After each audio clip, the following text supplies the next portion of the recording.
before we get started, I highly encourage all of you to steal, copy, borrow any of the designs or ideas that you see tonight. And that's not because I'm incredibly altruistic. I'm slightly altruistic. But it's because I spent the last 7 years trying to figure out a business model where I'm incentivized to share. So before I go into those business reasons, I thought I would give a little background about why I became interested in design in the first place.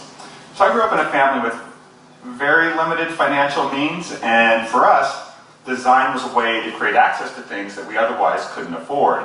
I remember my mom, all four of us kids were in one room, and my mom made these really cool fold-out beds that would sort of transform it from a very efficient sleeping dorm to like a wide-open arts and crafts studio.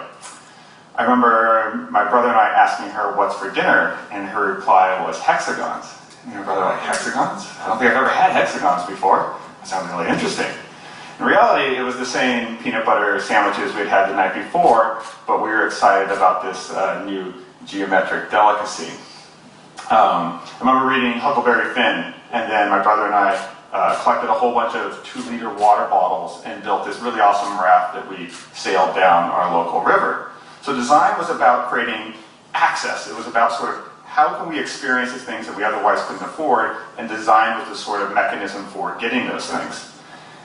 Then I went to architecture school, and I learned that's not what design is about. Design is about theory and concept. And as students at the time, we gushed and gossiped about the really the pretty incredible work that was being commissioned by very glamorous brands like Prada and Guggenheim. And we go, wow, that's really cool. What's Prada? We didn't have a Prada store where I grew up, so I had to sort of, we weren't really even using Google at the time, so I think we were sort of Yahooing or Netscape searching it, and I learned all about it. And still wasn't exactly sure what the big deal was, but sort of it was emphasized to me that this was important and this is what architects should aspire to. And that architecture was this very sort of elevated pastime that hopefully would culminate in exotic destinations and elite clientele. So my classmates would later become my business partners. We were initially sort of intrigued by this idea of architecture as high art, but more and more we wanted something that sort of resonated with where we came from, what our values were, and what we sort of understood. And so we actually, while we were students, began planning how we were going to start an architecture firm. We felt like that our professors weren't really going to prepare us for anything other than becoming a professor, and thought that we might as well take matters into our own hands, because the idea of sort of working for someone else for a really long time and then trying to launch a business when you have like a family and are the most risk averse didn't seem like the most logical path. So we entered this really cool competition that we started in 2003 and culminated in the 2005 Solar Decathlon. We were the only student-led team. We designed, funded, and built a completely off-the-grid solar-powered house that had a completely edible garden, grass sofas, we built all the furniture, and we had this multidisciplinary team of architects, engineers, MBAs, pretty much students from every department on campus. And that's where we first sort of learned that design isn't this, I think it was the first point where we started like, it's really funny that when someone says this is a Frank Gehry building or a Zaha building, there's probably more than one person working on it. And it's the first time we sort of learned that the authorship of design probably should be shared a lot more than it does. And when you have a organization that doesn't have a clear leadership, it's more of a merit-based leadership, you're constantly negotiating for that, and you realize how important it is to keep people incentivized to sort of share credit and do things like that. So when we graduated, we thought, well, we've built one house, so we're clearly ready to build all of the houses. And we decided to start a firm. Now, thankfully, most architecture firms were terrible at the internet back then. It was sort of the age of architecture where everybody had these like moving flash sort of intro splash pages to their website. And leave it to our architects to sort of take the most important invention for sharing information since the printing press and use it for like moving pictures of their portfolio. So we sort of knew that we could probably build an audience, even though we had no experience, simply by sort of following very common SEO practices that would be in sort of any internet marketing thing. But when we were sort of starting, we sort of said, well, what are we going to do differently? Like, how are we going to practice? And the things that were important to us were that we did it autonomously. We wanted to control our own destiny. We wanted to do it progressively. We were passionate about sustainability. It seemed like this is going to be the issue for our generation. And we wanted to do it dramatically. We didn't want to make a little difference because, I don't know, we were young and we thought, of course, we could do anything. And at the time, we looked at, well, you know, buildings use, global warming is being contributed by energy usage. Building uses a lot of energy. So let's start a firm and design buildings that produce as much energy as they use. So this was one of our first big projects. It's on Cape Cod. It's a zero energy home. It's really nice. It's solar powered, has geothermal, super insulated, all the green bells and whistles. The only problem is that it's also like a really expensive house, and it's their second or third home. So it's kind of like a hydrogen-powered Hummer. The technology is somewhat progressive, but the application is not necessarily the best idea. But still, this is what got us off of living on friends' couches and added more than top ramen to our diets. We also did slightly more affordable homes, like this one, which we were very proud of. Again, you know, we were really trying to hit all those sort of green bells and whistles, and this was like 2007, 2008, so the stuff was relatively new at the time. But even homes like this were still more than 2 to 3 times what the average house in America costs. And so we're saying, wow, even when we're doing affordable, or more affordable than what we normally do, we're still way above the mean. And we also were thinking about how people would see our work. And since we weren't doing public stuff, we were doing residential, the only people that would see our stuff physically was the owners, and then everyone else would just see it in media publications. And we were getting a lot of press, and that was nice, because then, you know, we had it was good for the business side of things, but something still felt a little bit wrong. So we did what most firms do when they have a guilty conscience, and that's doing more pro bono work. So we entered and won this competition from the U.S. Green Building Council to design affordable LEED Platinum housing for people that were displaced during Katrina. I'm very happy to win. The goal was to design something, I think it was for under $100,000 and about like a 700 square foot home. So we're like, oh, this is like a really idealistic competition. This is exactly what we should be doing. And we were super excited. One, we came up with all these cool ideas with how we could use the construction waste to sort of propose DIY projects so that people could sort of build parts of it themselves to save money. But then the project got delayed. And then they only built like half of what we actually designed. And we're like, wait, that's why we said we wanted to be autonomous and progressive. If you're just progressive but you're not autonomous, you can spend all this time to do something that you think is great, and then it sort of gets pulled out from underneath you at the last moment.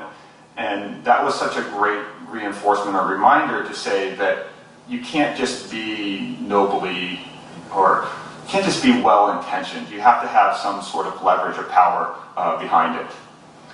And as a designer, doing this sort of custom thing and designing for clients, I felt like I was catering and not creating. And I think that's, I don't know, it drove me crazy. My partners seem to have less issue with it. I think they might be a little bit more patient. So I was getting restless, and I started looking at where I thought designers could make a difference. And at that time, I sort of realized that we were designing maybe like 10 to 15 houses a year, which is great for a young firm that was just getting started. But that's not even a drop in a bucket. That's like a drop and a drop and a drop in a bucket. And we started looking at the mass market and seeing where we could make a bigger impact. And so we said, well, let's figure out where Americans actually get their homes. And this was, I think, representative of 2006 or 7. Obviously, 2008 changed this quite a bit. So 63 from production builders, those are sort of like the Toll Brothers or KB Homes of the world. 30% from stock plants, which is what we became interested in. 4% custom architects and 3% modular houses. And we're like, wait, so even if every single AIA architect that does residential all agreed they were only going to do carbon neutral, super sustainable housing, it really wouldn't have much of an impact, let alone on the overall sort of, well, at least on the residential sector of architecture. And you know, Dwell magazine will tell you every 3 months that there's a modular revolution coming, and they're wrong. It's not. It's modular housing works at the low end of the market, and the numbers don't lie. There's a reason why it's consistently low. And one of the reasons for that is because all houses in America are already prefab. Now there might be some exceptions here in Alaska, because unless you go into the woods with an axe and then you leave and there's a house, you probably purchase products, windows, bathtubs, faucets, PEX tubing, etc., right? And all those products are already prefab, so you're already assembling from kits of parts. And unless you're a prefab company that has such a massive amount of capital, like Google and Apple level of capital, where you can completely vertically integrate, you're going to have redundancies if you're just assembling prefabricated products that are already prefabricated, already have marketing spent into them, etc.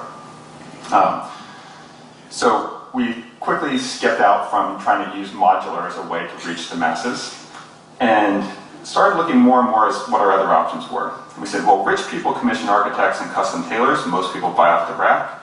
In America, the average construction cost of homes designed by an architect is about twice the national average sales price of an existing home. We also remembered that a professor of mine always used to say, remember, architects don't make buildings. They make drawings, and the drawings inform buildings, sometimes better, sometimes worse than they were intended. And that representation, these architectural drawings, these blueprints, are a type of media content. And design content can drive commerce. Think of like the Toll House chocolate chip recipe. That's a piece of design content. It's instructive. It tells you how to make the cookie. And it's used to help sell more chocolate chips. And it's easier to make modular media content than it is modular buildings. And this is the point where we start thinking, it's really hard to build a factory for creating modular homes that has enough capital and a big enough shipping radius where you can have a big impact. So why are we trying to ship the homes? If shipping the homes is hard, why don't we just ship the designs? And there's a lot of effective strategies for distributing media on the internet, even in this sort of easy or early internet era. There's also, we had some anecdotal experience sort of suggesting that media shapes consumer taste, not the sort of elevated architects or the celebrated architects of the world. So one of the other things we did when we first started is we took a lot of consulting jobs from whoever would hire us. And one of my favorite ones is we got asked to consult for the Nigerian military on developing solar-powered housing. And so we went over there, and we wanted to be very culturally sensitive. So we said, okay, well, let's do a focus group because we don't really understand. We know the solar technological part, but we don't really understand what would be culturally appropriate here. So let's put together a focus group. So these houses were for sort of like their the upper end of their upper middle class. So we got this, about 10 families together. And I said, oh, let's just start with these things. What do you think these houses should look like? Lady raises her hand and says, well, I think they should look like the houses on Wisteria Lane. And I was like, what is that, And it's a fictitious street from the TV show Desperate Housewives. And that's why I was like, well, of course. That's what's influencing taste, is America exports media like everywhere. There is like no part of the globe where it doesn't reach. And that's driving consumer taste more than the most famous architects and designers. And I think a lot of designers find that really discouraging, but I think it's actually incredibly encouraging, especially if you're an architect not as famous as Frank Gehry or Zaha. It means there's another way to do it without having to build up to that a really difficult level of success. And we were also realizing that, surprisingly, domestic media content was the most popular type of media content. That Better Homes and Garden had a circulation rate that was greater than People magazine, Time, and Sports Illustrated combined at that time. So we said, we're going to use a media business model to bring design that we think is progressive to the masses. So we knew that 30% of the homes in the US came from stock houseplants. And those houseplants are normally sold for about $600 to $1,000. So we said, we're going to give them away for free.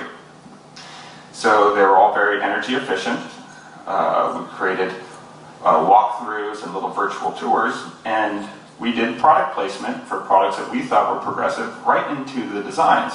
Again, following the sort of Toll House cookie recipe model. So it was a lot of fun. We also provided energy modeling information that explained in very dollars and cents kind of way why you should build to a better energy standpoint. So you could actually put in your zip code, and it would tell you if you built to our standard, how much money you would save versus if you built to a conventional building standard. And because we were trying to reach the masses, it wasn't about what we wanted as designers, it was about what our audience wanted. So we did all different designs. Our team would come up with all sorts of things. We experimented with different representation type. How do we go beyond the plan and section and provide things that are a little bit more friendly?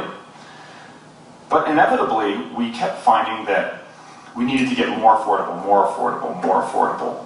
And that even though we were designing homes that were right around that sort of median average of sales price, it still takes more money to build a home from scratch than it does because it's harder to finance, it's much riskier for the banks. So even though the price tags of the homes were affordable, they weren't accessible.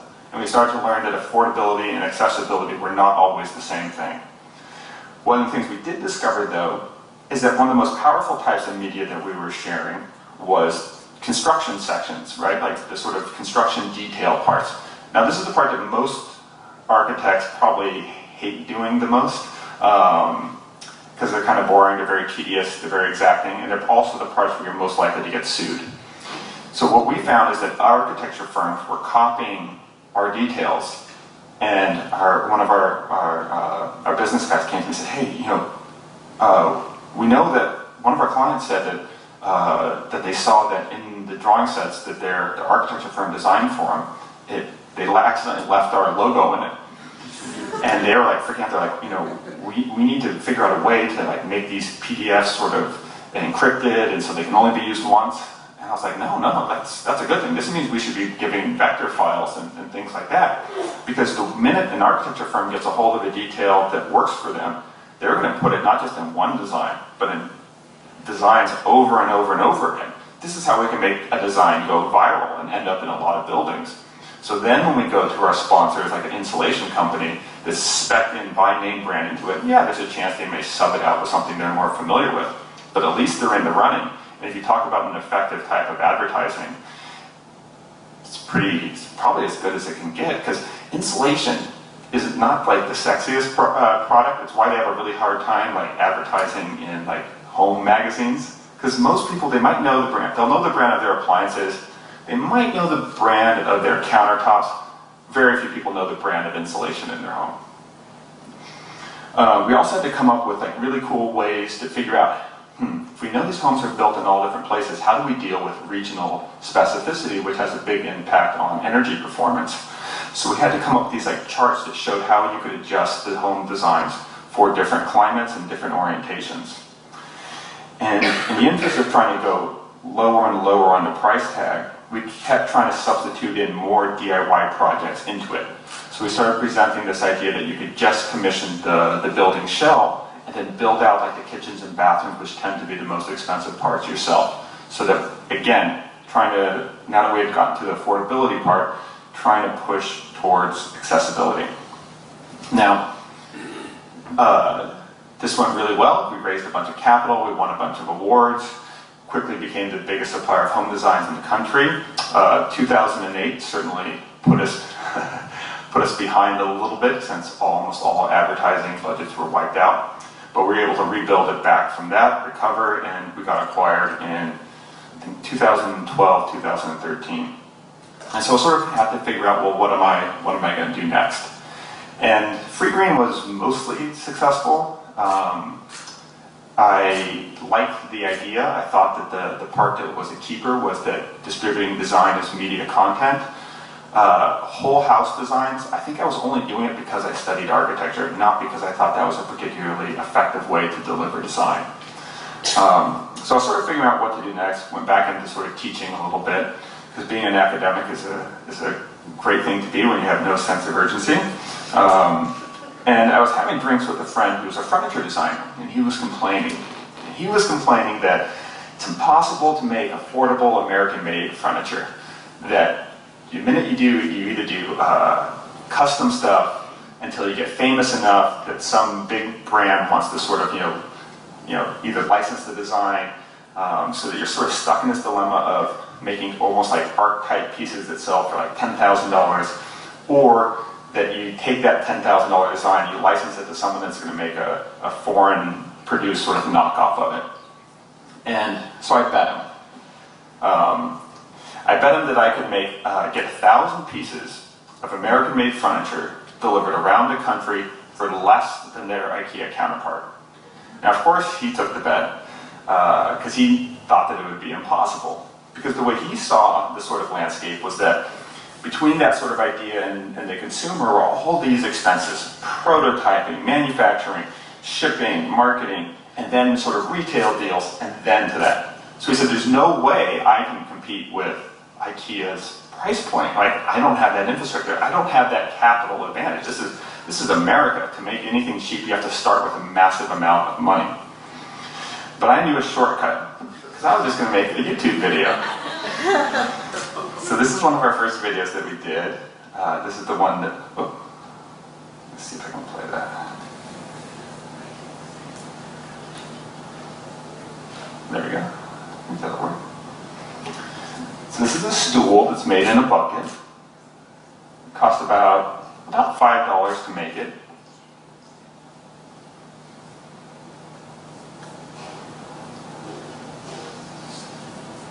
This is my first time working with concrete.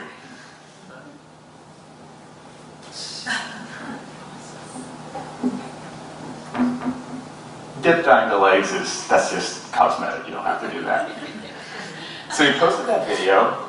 It did incredibly well, and people all around, not just in the US, all around the world started making this design. It's now been made on 6 different continents. I've even seen people make an ice version of it, where they just stick 3 sticks in a bucket and pull out like a frozen seat. There's even companies that have started making and selling them. And it came out cheaper than the IKEA version. And if you don't use like a dowel, if you actually just use like an old broom handle or just 3 sticks that you find or some driftwood, it can be even cheaper. Concrete's incredibly inexpensive. I think you can get about an 80-pound bag for like $5 or $6. So I won the bet.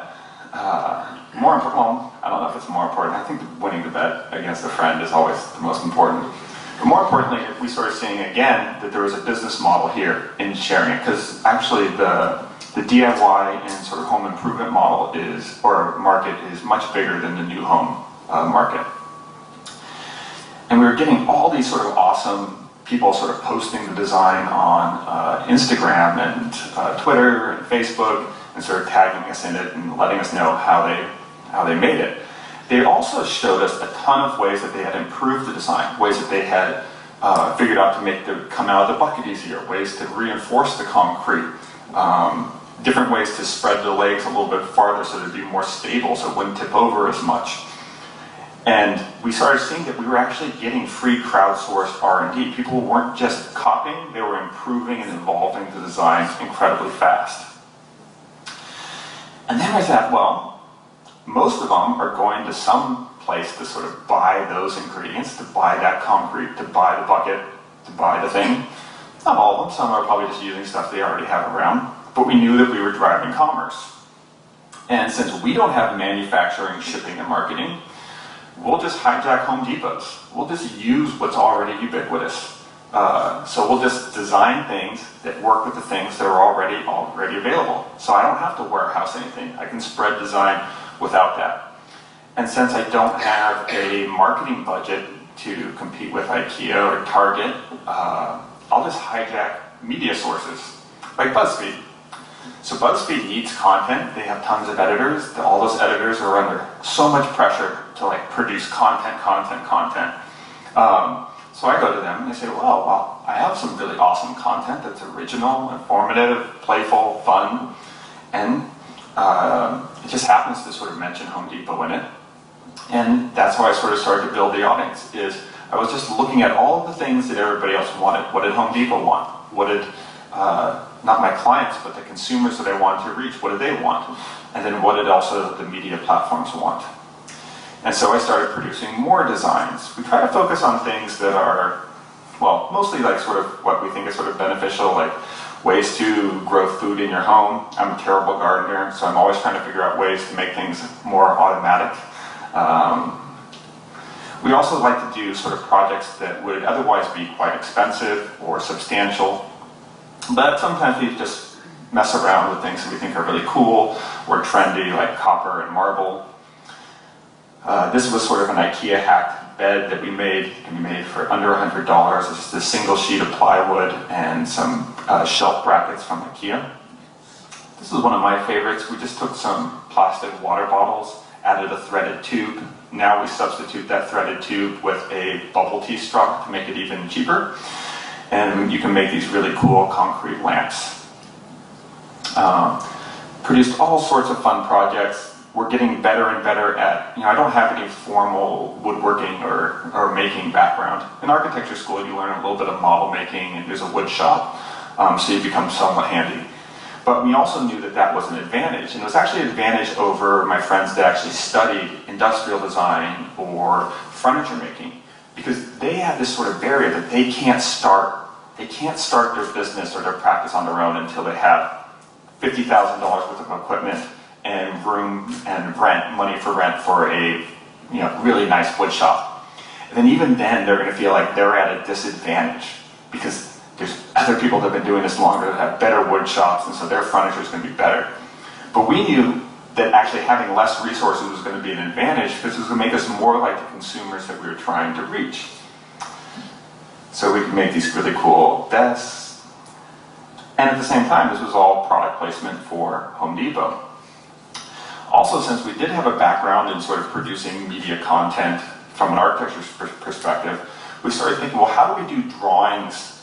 Like the average consumer doesn't really, if you gave them a full set of architectural construction drawings or blueprints, they don't know what half the lines mean. It's like very technical, it's very dry.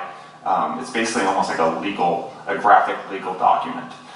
So we started experimenting with graphic ways to make them as easy to understand as airplane safety guides.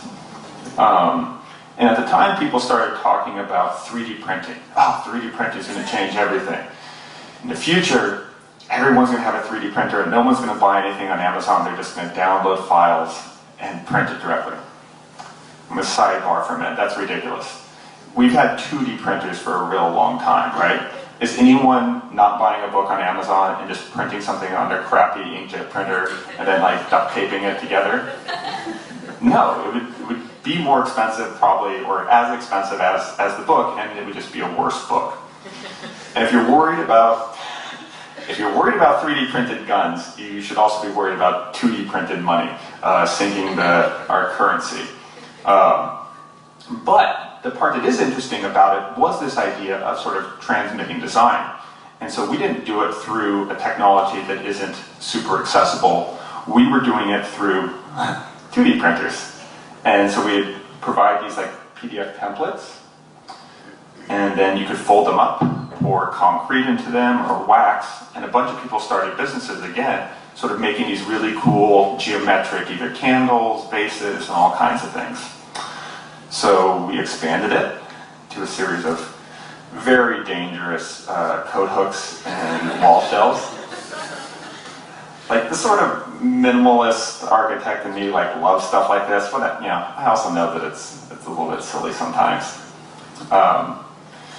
One of our more popular trends became, often one of the things you'll see with YouTube is that there'll be videos that are really popular that just sort of answer a question that you didn't know you had. Like, what happens when you drop a really hot, red hot ball bearing on like a big block of Velveeta cheese, right?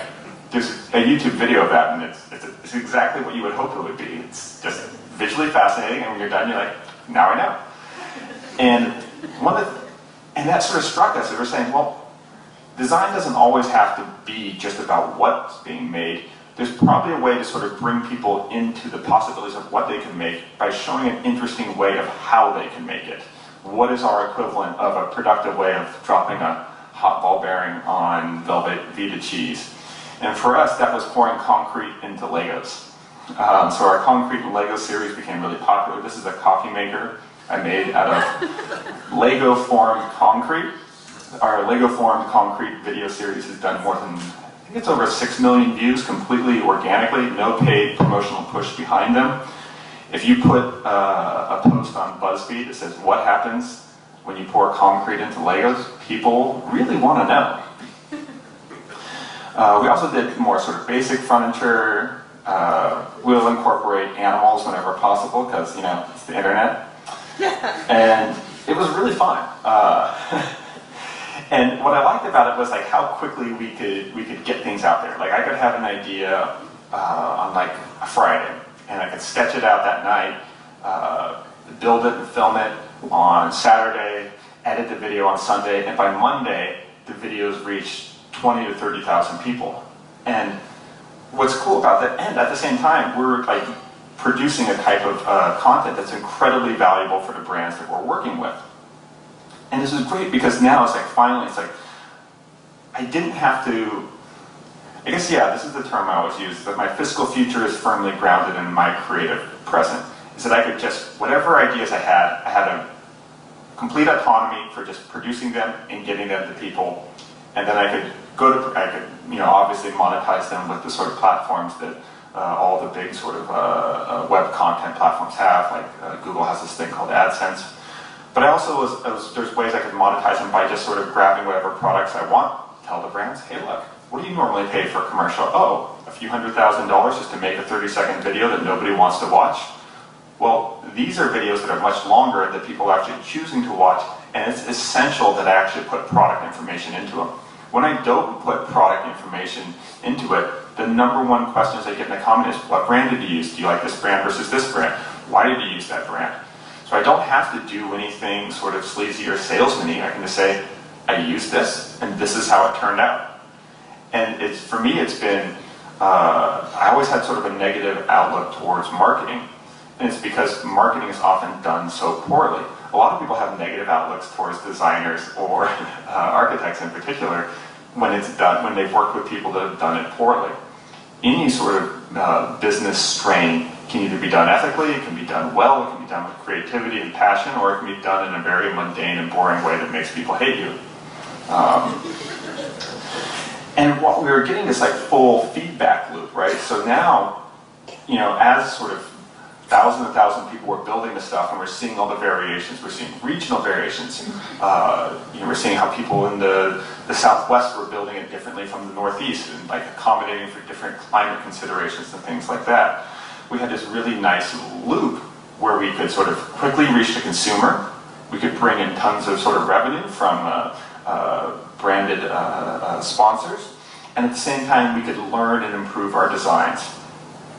Now, I have a lot of friends that sort of have internet businesses from my time at FreeGreen, and they were always saying, "Well, you know, what happens when you run out of ideas?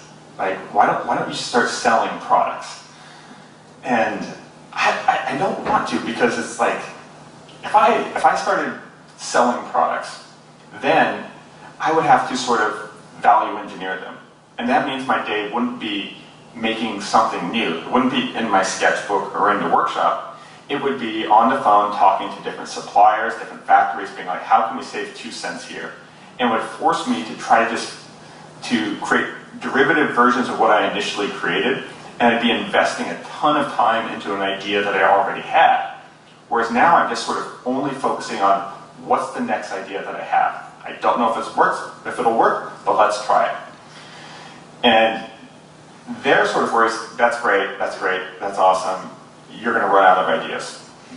And maybe it will be true. I've found that not to be the case. I find that as soon as you make something one way, you have a bunch of other ideas for other things that would have sort of speared off from it. And I also think that the surest way to run out of new ideas is to hold too tightly onto old ones. When you think that the idea that you already created is you, and that's your legacy, and that's your work, you're probably right. You're creating a sense of scarcity for yourself. When you take the mindset, naive, silly or not, that, oh no, I'm full of ideas, and as long as I stay busy, keep my hands busy, keep my sketchbook full, I'm going to come up with new ones, you'll probably be right too. And I also sort of at this time sort of thought, I sort of resigned myself that while I was having a lot of fun, and I was reaching at this time millions of people, that I probably had given up on sort of peer recognition. I thought, well, you know, I used to be a lecturer at Cornell and then Northeastern University. I thought, yeah, I'm probably not going back to teach at any architecture school after I've you know, spent so much time on YouTube. And I also thought, you know, I was sort of mostly comfortable with that, but part of me sort of did wonder that if I had given up on sort of peer recognition and was going to be the sort of YouTube guy. Well, fortunately, the Vitra, and to a surprise, the Vitra Furniture Museum, which is a pretty reputable brand in the design world, asked if they could feature my $25 zip tie and plywood chairs in an exhibit. It's going to be on a permanent display there now in Germany. And I won't get to design a Prada store anytime soon, but I did get to work with supermodel Coco Rocha, who wanted some bucket stools for her own home. We fancied it up a little bit and put some walnut legs instead of regular dowels, you know, just to elevate. And the point isn't, I mean, yeah, working with fancy people and being in museums is nice, tonight also included.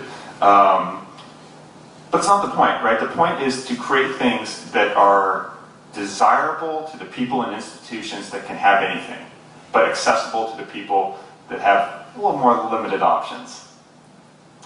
So now, at this point, we're at over 24 million views of our designs in more than 50 different countries. And now we're trying to figure out, well, what's next? And remember when I said that, like, you know, some of the hype about 3D printing is overrated? Well, we do think digital fabrication is interesting. And this is some experiments we are doing with a CNC machine that's about the same price as a medium price table saw, but also a little bit smaller.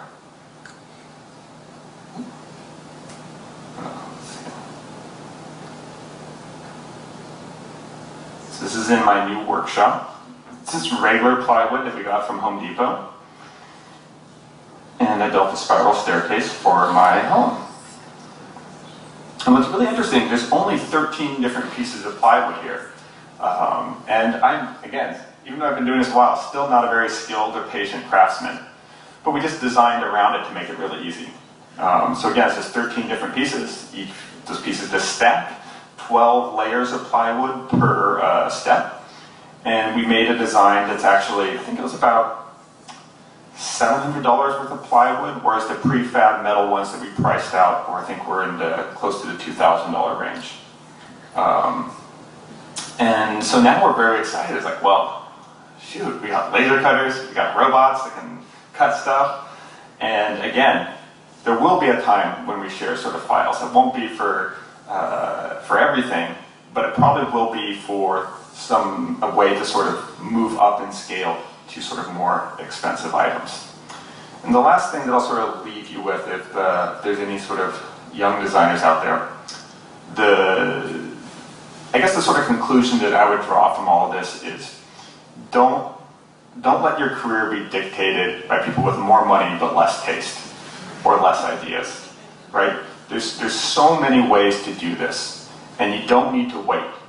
You don't need to wait until you have the right equipment or until you have enough money to rent an office.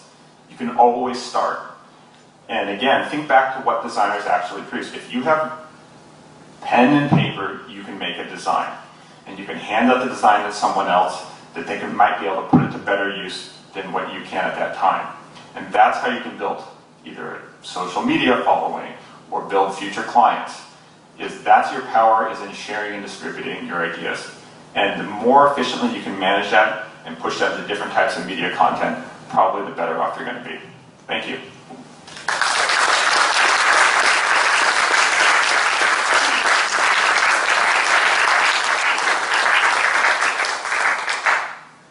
I think we have time for questions and stuff too.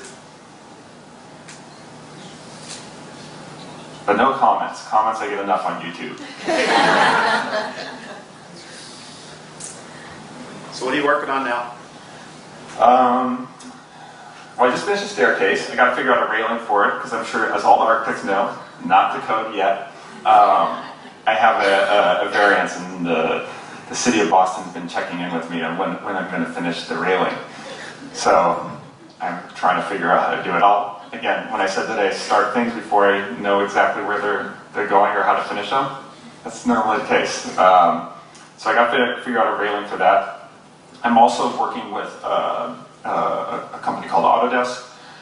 Really excited that they're making a lot of their software free now, and that's because of that we're sort of looking at how we can actually incorporate making sort of shareable files out of that sort of 3D software.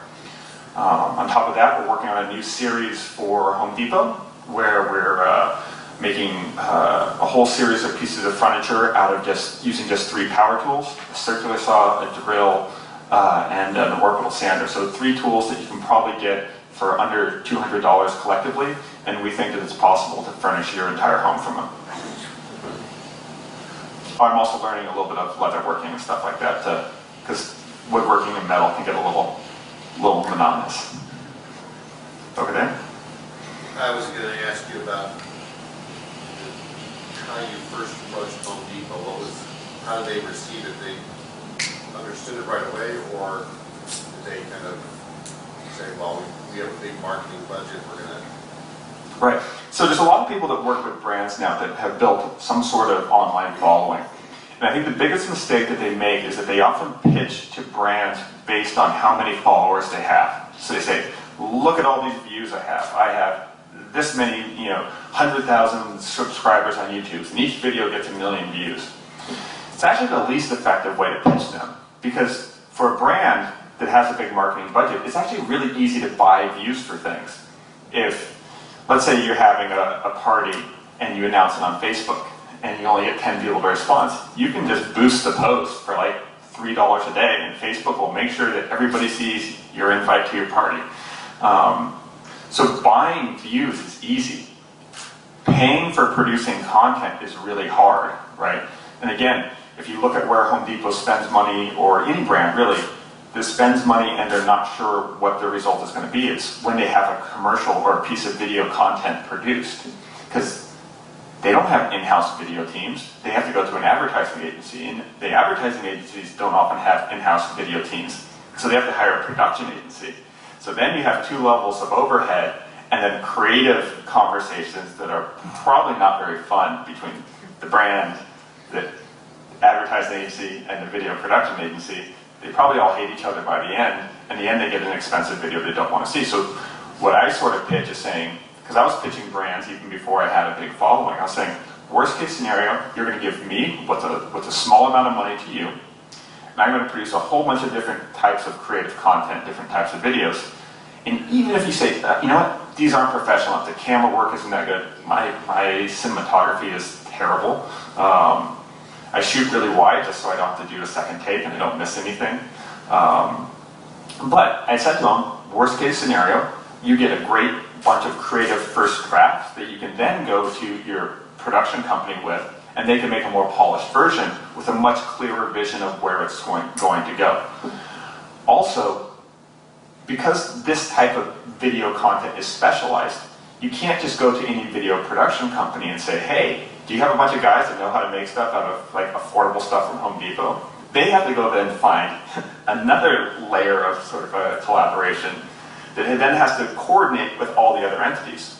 So you really just pitch it based on the truth, which is that this sort of consolidated, low-budget media production that's driven more by the creative than it is by the production Whereas if I went to do, if I got approached by a video production company to be in a commercial for one of these types of products, they wouldn't say, hey, tell us your idea. They'd be like, hey, you stand here, you do this, and we picked you because you kind of have some knowledge about it. So it'd be the production side driving the creative side, right? And so you just pitch them to them about what your sort of strengths are. Is that this is going to look a little bit less professional than what's normal. But I've seen some videos on, I think the evolution of dance has had something like 500 million views, and it was shot on a flip phone. You can like barely make it out, but people like it.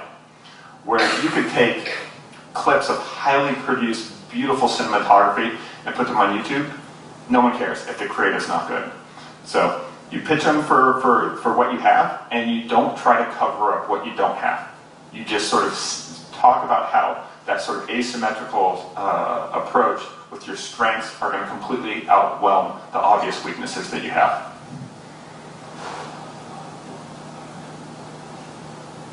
Yeah? Have you been approached now by someone that says, I have a X, make something, can you come up with something as a result of what you're doing? Have you been approached that way by products as opposed to you doing it the other way? Yeah. I don't try to design products, but every once in a while I'll have an idea for something that I think isn't a DIY one. And brands will sort of come to me sometimes now and say, hey, we're really bad at coming up with new ideas, and your team seems to be doing them often. So we have designed a few things that we've then licensed to other brands. But our rules with them is like saying, again, is you have to keep up with us, right? We don't want to dwell and have this sitting around and then, eating up our calendar space for months and months. Here's the sketch. I don't care if you give us 10% of it. I don't care if you give us 5% of it. What I care is that we get some sort of passive income from it, and we get it out of our studio so we can move on to the next one. And again, it's about constantly keeping the desk clear and so that there's room for new ideas to come to the desk. Yeah? How big is your current team? So for the architecture firm, we have 7 employees, our main office in Boston, and then we have a small satellite office in New York. For Homemade Modern, it's like 2.5. So it's me and my old assistant, unfortunately, moved away, which is really sad, but she got her significant other sort of, and her decided to take the next step. So luckily I was able to hire my youngest sister, who's been awesome. She appears in a lot of our videos. She's a total badass. She was a concert violinist, that then was a lumberjack, and also brings like a really cool skill set to it too. She has more of a background in textiles and things like that. And then I use a series of sort of freelance graphic designers to sort of update sort of different posts, and then I also use sort of like a webmaster that works remotely to sort of do that. So about 2.5. Yes? Can you talk a little bit about your inspiration? It looks like the staircase was probably developed from a need you needed in your home. Do you usually find that you're developing things based on items you need, or do you see it externally as maybe something a consumer might need? So I tend not to think of like inspiration as coming from things. I think of it more that like things that block inspiration are coming from all sorts of things. And they tend to come with how we sort of see ourselves, or see ourselves relative to who we think our peers are, right? So when I think early on, like what kept me from just making and sharing stuff all the time, because I've always liked making things. Why didn't I do this before? And it's because I had some notion that it was inappropriate for an architect not to do things in the sort of AIA sort of architect way. So we all have ideas, right? And we all make things without even thinking about them. I mean, I think you could go anywhere in the world and see what I would call the lowest common form of a bench, which would be 2 cinder blocks and a board, right? Like that. Every country in the world, somebody has that. And probably in every country in the world, somebody set a TV on that and used it as a media console. That's like the lowest common form of design. So if I was to see something that does inspire me, it would be that. And then I'd be like, well, how do we elevate that just slightly, with only slightly compromising its accessibility? Do Yeah? What sorts of media do you consume? Podcasts. I really like podcasts and audiobooks. I like multitasking, even though I've read a lot of articles why that's bad. It's hard to read like a book a week, right? But that's only like a 300-page book is only like I think like 7 hours of audio content. Where if you do laundry and the dishes every day, or have a short drive, you can easily read like a book a week. I don't consume that much YouTube, oddly enough. I consume a lot of image content on Pinterest. I think it's more and more, I think people are moving away from going to individual blogs and instead of just looking into their social feeds to see a sort of curated stream of imagery from the people that they trust and like. So I would say I probably consume still images and audio content the most. Can you name some podcasts? I Like to Make Stuff is one of my favorites because it's other sort of makers, and so that would be the most directly related to it. And it's 3 guys that have very different approaches to making it. It's awesome. It's called Making It is the podcast. That one's one of my favorites. It's only once a week though. I like things like Tim Ferriss's podcast. I find really helpful. It's just interesting to hear from people from all different business types and how they sort of struggle and how he's really good at sort of pulling knowledge out of them.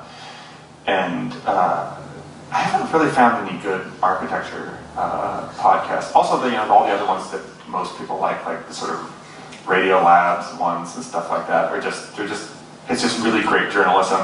You don't have to read. Yes. So you have a lot of ideas, and there's only so much time in a day.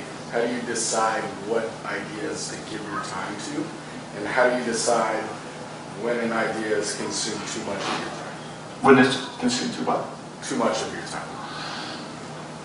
No, it's a really good question. I don't have like a formula or a solution that says like, okay, here's the formula. When this happens, then this, and then I know this. I trust my own motivation. Like I know I can be incredibly hardworking or I can be incredibly lazy. So I know that if I want to wake up and play video games instead of work on whatever I'm doing, I should probably find a new project to work on, right? It means I'm not that engaged to it. When I have an idea that I think is going to be good, like when I was sort of first working on a spiral staircase, I'm like, oh, this is awesome. Like there's an internal sense of urgency. It's like waking up on Christmas morning. As a kid, I always hated waking up. Somehow on Christmas morning, there was just this innate drive where my sense of time was completely reversed, and I was like up, like while it was still dark, right? So I would say trust motivation, because whatever sort of makes you more prolific, even if you don't think that there's like, I don't know if there's an audience for this, or I read this top tips for what design trends are this year, and this isn't one of them, so I don't know that I should do it. It doesn't matter. If you're motivated, you're going to do it faster, so even if it's a mistake, you're going to put it behind you faster. Whereas if you're sort of procrastinating, move to something else.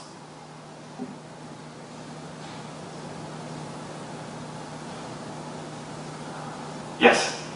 I have a really selfish question. I'm not sure exactly how to frame it, so bear with me. I'm one of the Alaska Design Forum Future Tense. I saw it. It's really nice. Okay, so I want to take that vanilla and produce them in enough number, really inexpensively, but beautifully, to address Anchorage and Alaska's housing crisis. So it's really exciting to see your talk. And I think I need help in figuring out how can I do that in a way where, let's say, I can pay myself and I can pay my bills and, whatever, and also have enough funds and resources to continue to underwrite the experimentation and the design and the materials testing and the making and the messing about, so that I can also include a very, very active, robust evaluation process of field testing, so that I can work with people in housing crisis. Yep. And basically, I'll build these, and then I want you to live in them, and I want you to test them, and I want to sit down with you and have you tell me how to improve it, how to make it better, all of those things. So how do I do that so that I can get paid because I need it, right? I can answer this one. Okay. The first thing, Awesome. the first thing is to ask yourself, and this is a really sincere part, and there's no wrong answer to this, even if it sounds like a little bit like it's a trick question. So you have to ask yourself first whether or not you as the individual want to be the solution, or you want your design to be part of it. Because what often happens is the people that come up with the idea aren't the best at implementing that. And that's a really tough thing to do. Since my last company got acquired, I've invested in a lot of sort of tech or startup companies.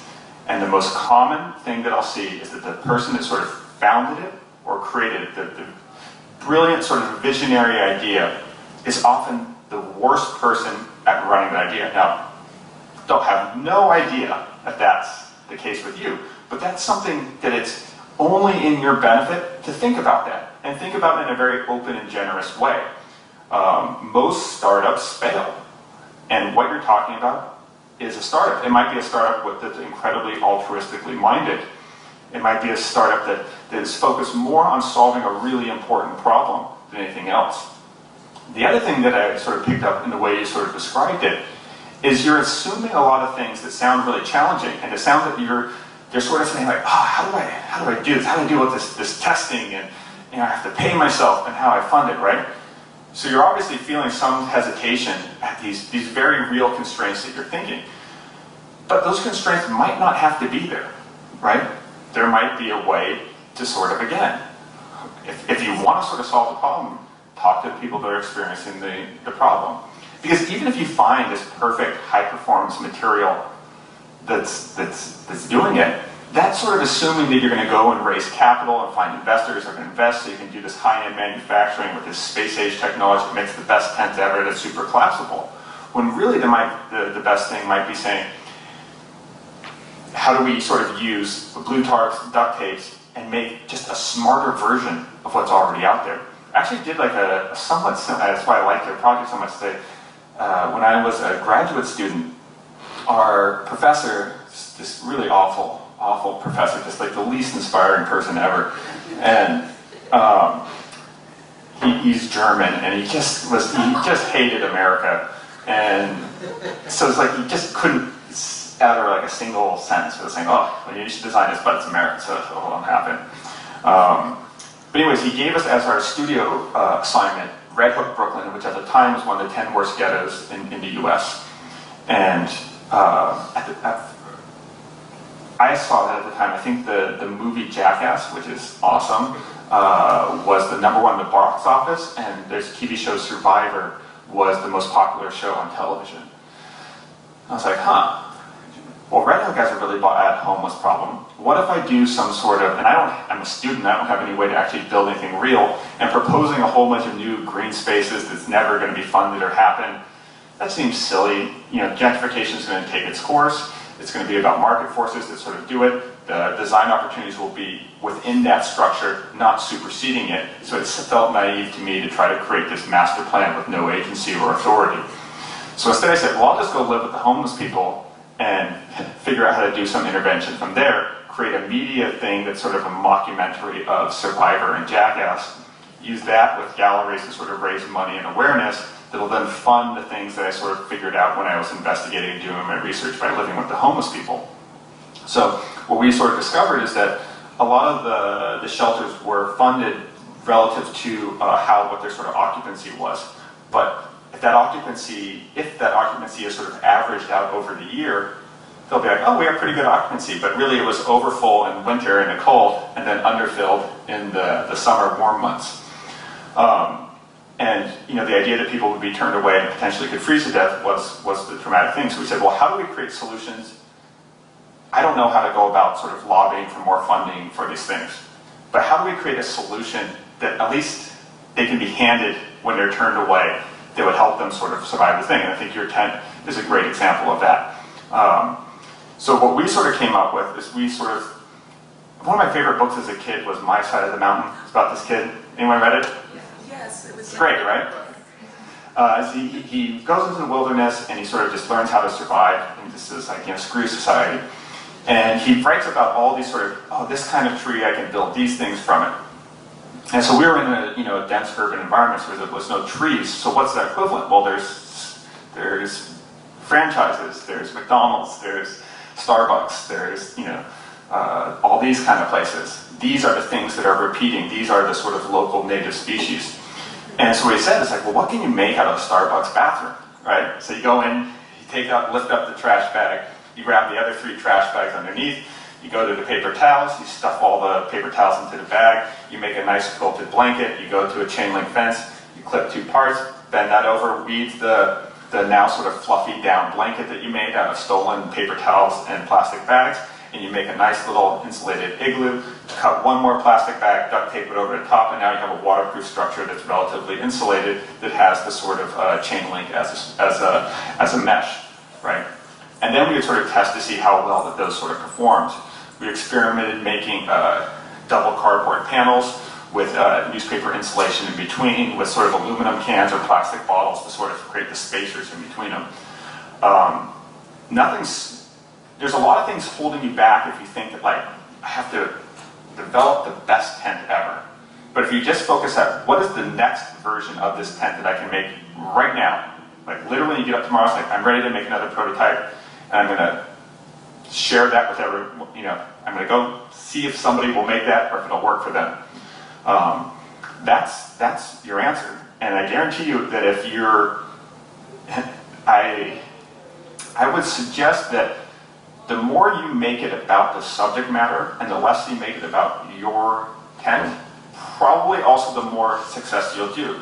The other thing is that when you take on a good cause, there's a tendency often for people to try to hog the cause. And I've seen this with a lot of like nonprofits and stuff. And I think you're sort of asking the question, it shows that your intent isn't to do that. But if you create room, if you have sort of creative generosity that gets other people to work for you, to look for opportunities, to look for free material samples that you can use, you will have a better chance of succeeding.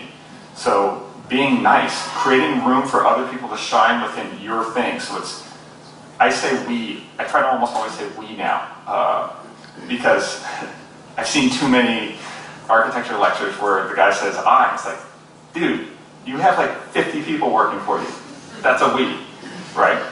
The more you think that way, the chances of you by yourself making the best tent ever to solve the homeless problem, not great.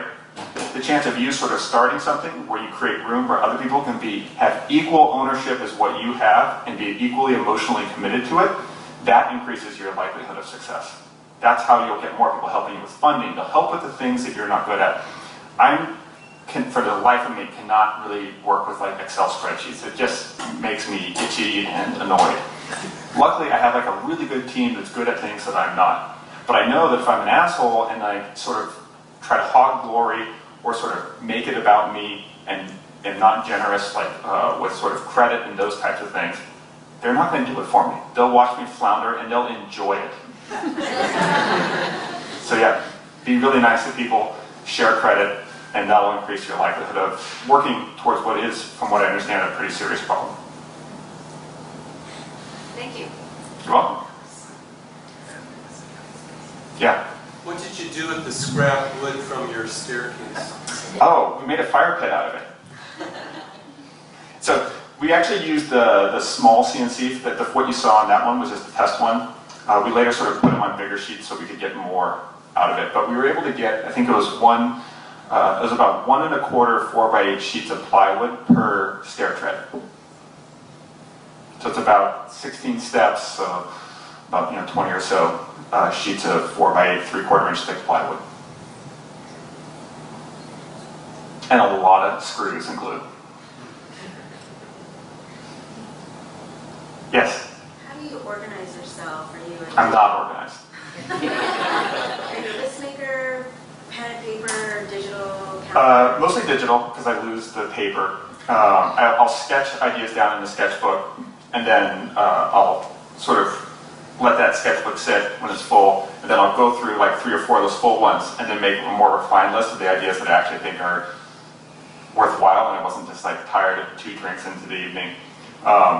One of the things I have learned that's been helpful for me is to create sort of a 2-column to-do list, where we're not always in the same state of mind, right? Like, and I don't mean like drinking, I just mean like sometimes you feel creative and energetic, and other times you're just like at 4 o'clock in the afternoon, you're just trying to keep your eyes open. So what I do is I'll create sort of a column for sort of busy work that I can do at my dumbest. And then things that I sort of have as more open-ended questions that are sort of big design challenges. And so if I wake up and I feel like, wow, I had an awesome night's sleep, have that first cup of coffee, and I feel awesome, I don't want to do busy work. There's always going to be plenty of time where I'm feeling kind of sluggish and slow that I can knock out busy work while I'm listening to audio content. So that has been the one sort of thing that I've learned about organizing, is really paying attention to how you feel and having a list that sort of I have a ton of sort of cool, exciting, creative tasks. And then when you don't feel that great, I'll knock out the busy work. Sanding something. Or editing video. So, well, I'll be around afterwards too, so if anyone else has any questions, just feel free to come up and chat. Thank you.